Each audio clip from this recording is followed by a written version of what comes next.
Olá, olá, é Elce falando aqui. Bem-vindo a mais um vídeo do Manhã no Divã, uma série de vídeos em que eu respondo perguntas dos meus seguidores, dos meus fãs, dos meus alunos do programa Todo Dia Bem ou dos meus pacientes de consultório. Hoje eu vou falar sobre uma coisa que me pedem muito para falar, que é sobre fobia social. Eu recebi uma pergunta da Ana, de São José dos Pinhais, aqui do lado de Curitiba, me perguntando qual que é a diferença entre fobia social e timidez. Ela não sabe identificar qual é o limite de uma coisa e outra, ela não sabe se é apenas tímida ou se ela tem fobia social, se ela deve se tratar ou se ela deve aceitar que é assim.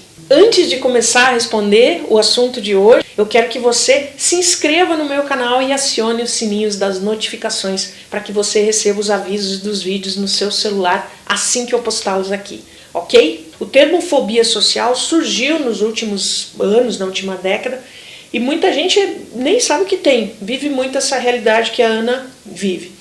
Umas pessoas acham que é timidez, outras que não. E é muito comum o portador de um transtorno da ansiedade achar que tem tudo de ruim. Então a tendência é achar que tem 1 milhão de doenças, 1 milhão de coisas, que vai ficar louco, que vai enlouquecer, né? A pessoa tem medo de morrer, medo de enlouquecer, medo de fazer mal a si mesmo, de fazer mal a alguém. Essa característica clássica do transtorno leva a comportamentos de esquiva e de fuga que a gente já sabe. E muitas vezes o paciente confunde as coisas. Ele, desesperado, ele vai para o Google, ele procura todas as respostas, ele acha que tem tudo e o cérebro acaba fixando nas coisas negativas. Quem me acompanha aqui sabe que eu trabalho muito com o conceito de esquiva, né? A esquiva é um dos comportamentos mais comuns de todos os transtornos da ansiedade. Diante do risco altíssimo que existe na realidade de perigo, de ameaças, sejam elas reais ou não, né, tangíveis ou intangíveis, a pessoa foge, a pessoa se esquiva, é como se ela se esquivasse de uma avalanche vindo na direção dela.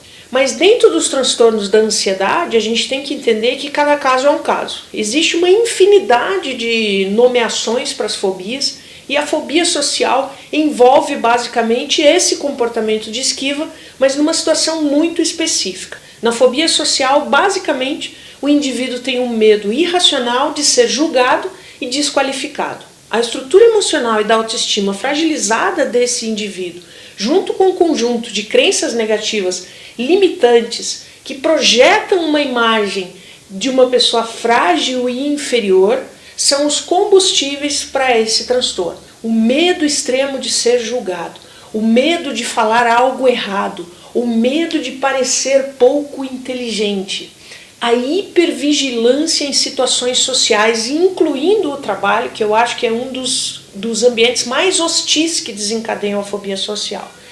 A esquiva e evitação de conhecer novas pessoas, a alteração das sensações físicas quando se está em público, né? O batimento cardíaco acaba aumentando, a pessoa fica muito ofegante ou com falta de ar, as pernas ficam bambas, as mãos ficam suando frio, a pessoa se treme inteira e ela não consegue simplesmente mais estar ali e foge. Isso é fobia social. A pessoa não consegue vivenciar situações em que ela está exposta à avaliação dos outros. A condição do medo intenso e persistente que desencadeia um estado de alerta descontrolado é gerado por essa ideia irracional de perigo de que eu estou sendo julgado naquele momento. E esse perigo se caracteriza como um perigo extremo.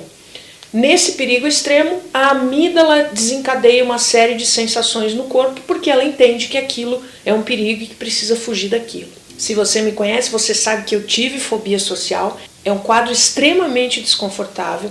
Eu tinha a sensação de que tinha algo muito errado comigo. A minha voz embargava e eu achava que eu tinha que dominar o conteúdo e parecer muito acima de todo mundo para disfarçar essa vergonha que eu sentia por eu estar com a voz embargada, por eu estar tremendo, as pessoas percebiam. Mas eu superei, tanto é que eu estou aqui, essa é a prova disso.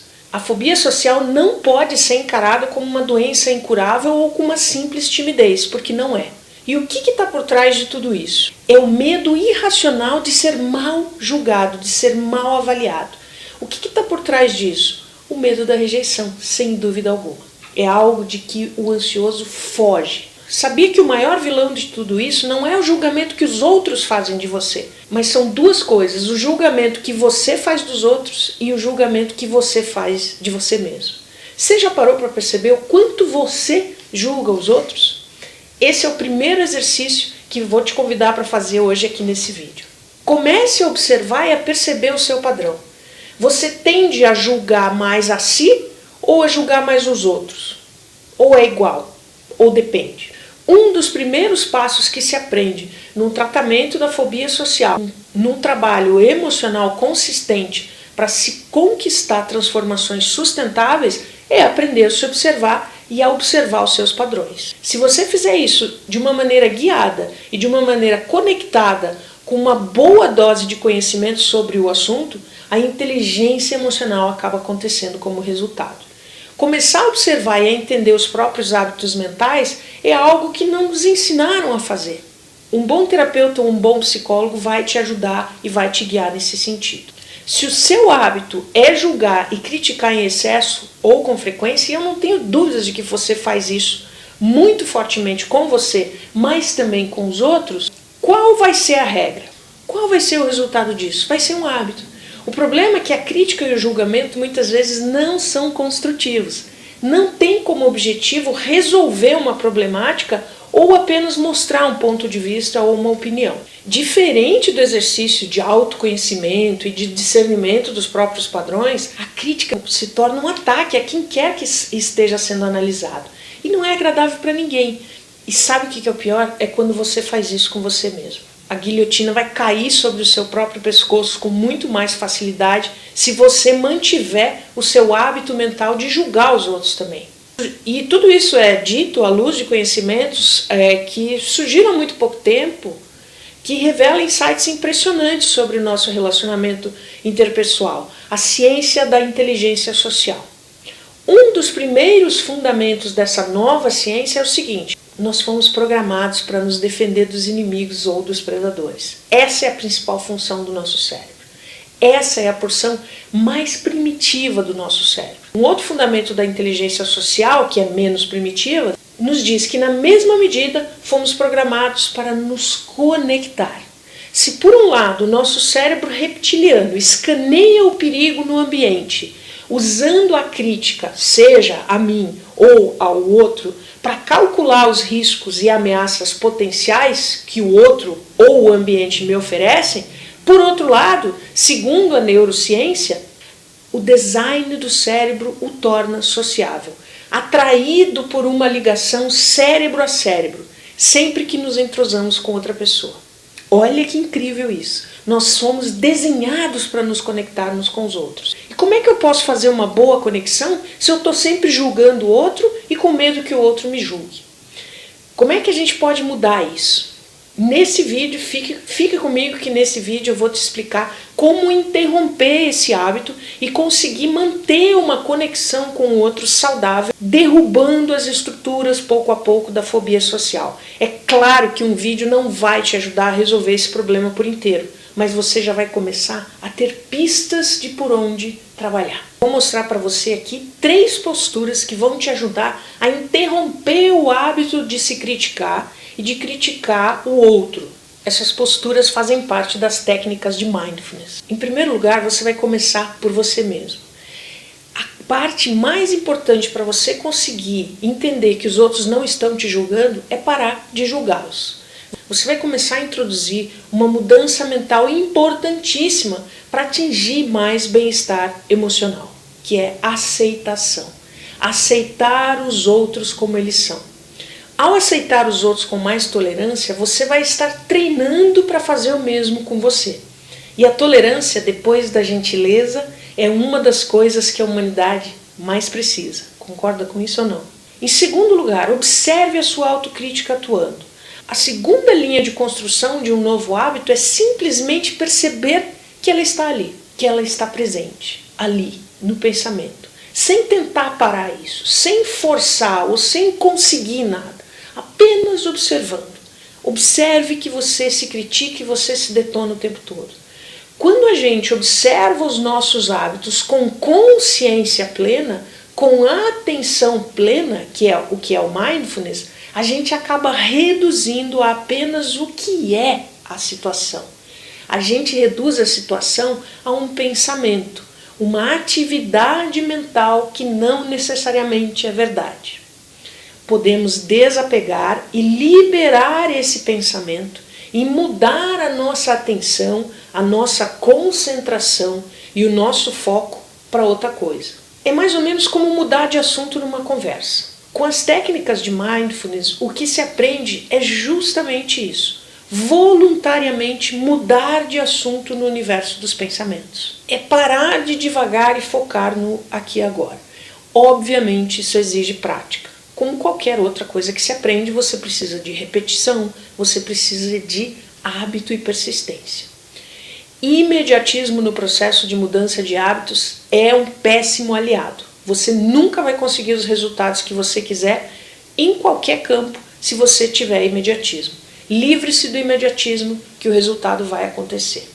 Em terceiro lugar, foque-se e concentre em outro enredo. Uma técnica que eu uso no meu programa é a de conduzir a contraposição ao pensamento negativo, procurar por qualidades, por atributos positivos em você ou nos outros. Ou seja, olhar e criar o enredo positivo. O pensamento positivo aleatório, que é pensarei positivo e o universo proverá, que é o que prega a lei da atração, é quase uma coisa mística, não faz muito sentido. É importante não confundir as coisas. As práticas de mindfulness são muito mais profundas e são totalmente calçadas em práticas científicas. Quando eu me ancoro no aqui e agora e deixo de divagar, eu produzo serotonina e dopamina. Quando eu divago, eu me acoplo ao perigo e produzo cortisol, que é o neurotransmissor da ansiedade. Quando eu faço a contraposição no positivo, significa que apenas eu não dou importância, eu não dou preferência ao negativo. Parece até uma coisa boba, e pode até ser que você esteja pensando que é uma coisa muito rasa, mas não é. É uma coisa simples que causa um resultado impressionante. É uma pequena mudança de mindset que traz um grande impacto e que proporciona uma relação muito mais leve com você mesmo ou com os outros. Imagine como seria se você olhasse para o mundo e para as pessoas com mais foco na luz do que na escuridão. Se você mais agradecesse do que reclamasse. Se você focasse mais no que é do que naquilo que deveria ser. No positivo mais do que no negativo. Agora eu vou ensinar para você uma postura, uma técnica de mindfulness para a próxima vez que você estiver em público você aplicar. E essa técnica pode ser usada ao longo do dia, sempre que você encontrar com pessoas novas, encontrar com alguém, se você estiver no trabalho ou qualquer outra situação que seja social. Ela muda a minha perspectiva saindo de um estado de cautela, de alerta, de ansiedade, em que eu acho que estou sendo julgado e entro em agitação, para um estado de afetuosidade, calor humano, interesse genuíno pelo outro e positividade. Olha a diferença de uma coisa para outra. Então vamos lá. Em primeiro lugar, da próxima vez que você estiver em algum lugar público olhando para alguém, ou na presença de um colega, de um amigo, ou até de uma pessoa nova que você esteja conhecendo, pare por um segundo e observe qual é o seu primeiro pensamento em relação a essa pessoa. Provavelmente você a critica de imediato. Você repara no visual dessa pessoa, você, de uma maneira geral, em segundos você diz para você mesmo, gosto ou não gosto. Perceba se você gosta ou não do visual geral dessa pessoa. Das roupas, do cabelo, o estilo dessa pessoa, a voz. Perceba se você coloca imediatamente um defeito nela. Se você julga se ela é legal, se o que ela falou tem valor ou não, né? Se você gosta dela pela aparência ou não. Perceba o que você critica nela, porque você critica. Em seguida, mude a postura voltada para o julgamento do que é negativo e faça um esforço para achar uma qualidade nessa pessoa. Uma habilidade, uma ação, algo no que ela fala, algo no que ela veste, nos olhos, no cabelo, no trejeito.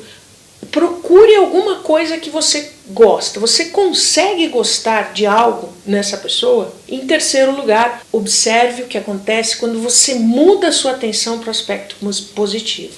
Como você se sente ao fazer isso? Ficou espontâneo ou ficou forçado? Isso te permite se movimentar da postura de criticar e julgar para uma postura mais positiva e tolerante? É possível fazer isso? Isso pode ser uma alternativa? Isso te tira do medo de ser julgado também? Em quarto lugar, faça isso por um período específico de tempo. Você pode tentar uma prática por dia de 10 minutos, sempre que você chegar no seu trabalho, por exemplo, né? Você pode, em ocasiões sociais que você está conhecendo pessoas, você pode praticar. Pratique cada vez que você encontrar alguém. Pratique somente quando conhece alguém novo, também é uma alternativa. Quando você está no trânsito, você pode praticar, porque se a gente leva uma fechada no trânsito, geralmente a gente xinga quem está nos fechando, né? Pratique durante uma reunião de trabalho, observe as pessoas e comece a achar qualidade no que elas estão falando, ao invés de só achar o defeito.